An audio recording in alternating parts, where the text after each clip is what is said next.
et bienvenue à la critique exigeante pour cette review du chapitre 57 de Dragon Ball Super que je viens de lire à l'instant et je suis un peu pressé dans le temps, donc j'espère que ma réflexion immédiate sera à la hauteur d'une réflexion plus poussée. Chapitre qui, bref, fonctionne, mais quand même, il y a tellement de choses qui se passent assez rapidement que à certains endroits, je pense qu'on aurait dû passer plus de temps là-dessus, surtout qu'on semble peut-être assez rapidement se diriger vers Goku qui arrive et qui, ben, détruit tous les petits sbires de Moro. Donc, au niveau de Tenshinhan et Chaozu, je suis un peu déçu par. On dirait qu'il fallait comme faire un élément comique avec Tenshinhan qui est pas capable d'insulter quelqu'un. Le problème, c'est qu'on traite d'un trait de caractère d'un personnage qu'on n'a pas vu depuis bien trop longtemps. Et pourtant, souvenez-vous que Tenshinhan était capable d'insultes quand il était encore méchant envers Yamcha ou les autres. So what? That's it? Your big technique? You should call it Wolfang blowing hot air.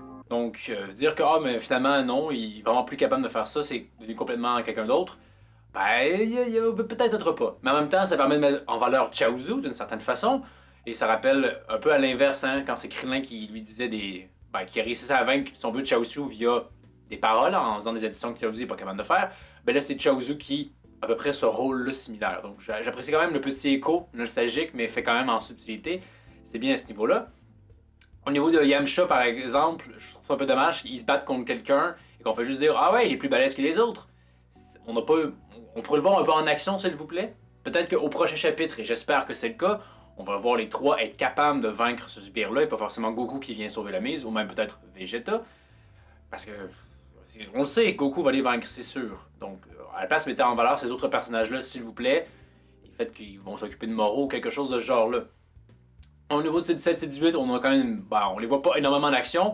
Finalement, le petit sbire qui accompagne souvent 73, il fait rien, sans surprise. De la même façon que le sbire contre qui Krillin se bat se fait vaincre très très aisément. Un petite coupure de Kenza, Kamehameha, et c'est fini. C'est. Forcément, je m'attendais pas forcément à quelque chose de super développé, mais à ce point-là, un peu rushé. Également la même chose pour les trois filles, donc vraiment. Oui, les sbires de Moro sont un peu des pétards mouillés, et on a Sagampo qui finalement se transforme en une espèce de joueur de lutte parce que Moro le booste. Donc forcément, oui, c'est pas les vilains les plus exaltants du monde, il y a juste 73 qui avait une capacité qui lui était propre, qui lui permet de se démarquer, mais il semble déjà être potentiellement à la ramasse. Bon, il n'a pas été tué, donc il peut toujours revenir, et je pense qu'il est encore capable de copier le pouvoir de Moro, à voir à ce niveau-là.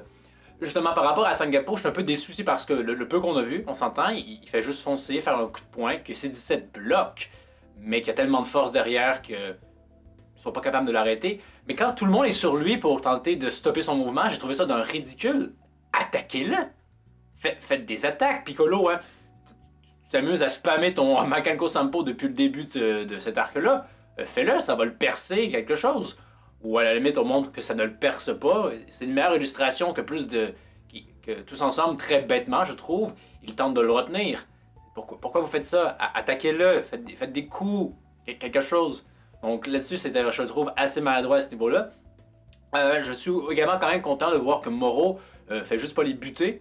Donc, si on bâtit une forme de loyauté ou quelque chose du genre, c'est bien qu'on justement on le fasse. Pas comme Cranberry qui avait été tué comme une merde. En même temps, il n'est pas très fidèle non plus. Mais vous comprenez quand même, je pense, mon idée.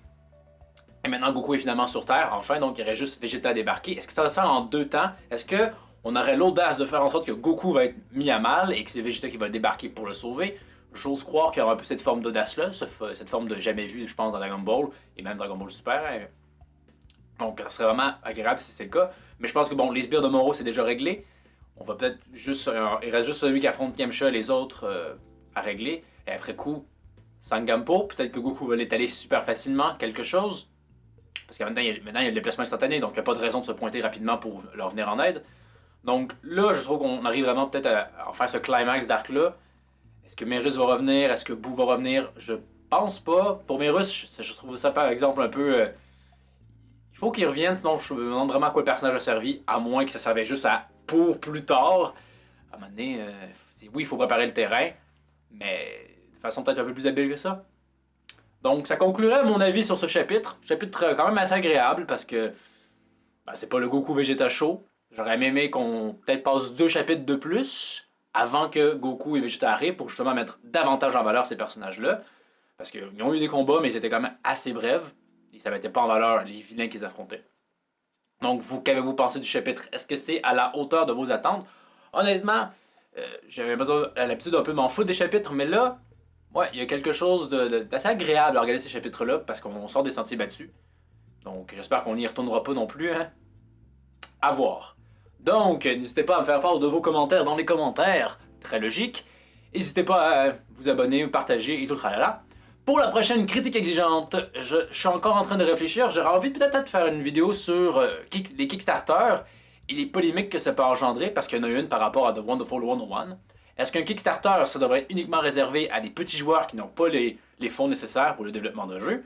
Ou est-ce que les gros joueurs peuvent également le faire, parce que c'est une façon légitime d'intéresser les fans à un projet ou de valider une certaine forme d'appui populaire? Donc, merci d'avoir regardé. N'hésitez pas, comme j'ai dit tout à l'heure, à faire tout le tralala, abonner, aimer, partager, etc. Et je vous dis à la prochaine critique exigeante. What's that supposed to mean? I'm sorry, I forgot my audience. I'll use less syllables. I can't be defeated. You're lucky we don't have a match in the preliminaries.